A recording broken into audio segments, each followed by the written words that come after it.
Well, 45 years after the start of a notorious crime spree that stretched from Sacramento to Orange County, the Golden State Killer is going to prison for the rest of his life. He pleaded guilty today to 13 murders, including 2 in Dana Point and 2 in Irvine. Tonight, KCAL 9's Jeff Nguyen has more on an end to the case that terrified the state for decades. Thank you, everybody. Applause could be heard after 74-year-old Joseph DeAngelo Jr. pled guilty to 13 murders and took responsibility to nearly 150 other crimes linked to the cases of the Golden State Killer and the East Area Rapist. You admit or deny? I admit. With a raspy voice, DeAngelo admitted he was one of the nation's worst serial predators in front of victims and their families.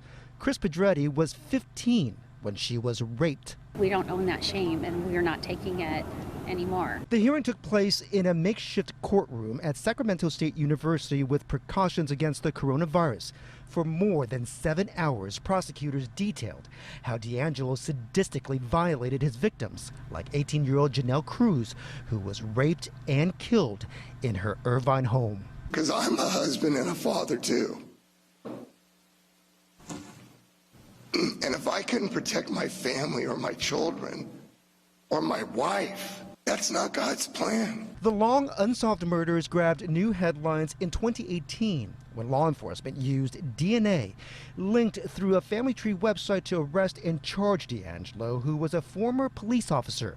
The cases spanned 45 years over 11 counties. Charlene and Lyman Smith were killed in their Ventura home. The defendant struck Mr. Smith with a log of firewood, causing blunt force injuries. Some of the district attorneys said they had to set aside their personal views on the death penalty to strike a deal for a life sentence without parole, so that victims don't have to wait another day to see DeAngelo go from accused to convict. And the probability that, given his age, the defendant would likely die before his trial and certainly before any execution could be carried out. Some people could be seen hugging as DeAngelo was wheeled out of the courtroom, appearing to look frail. I think it's an act. I don't think he's as frail as he portrays himself to be. DeAngelo's victims and their families will be able to speak in court during their impact statements when he is sentenced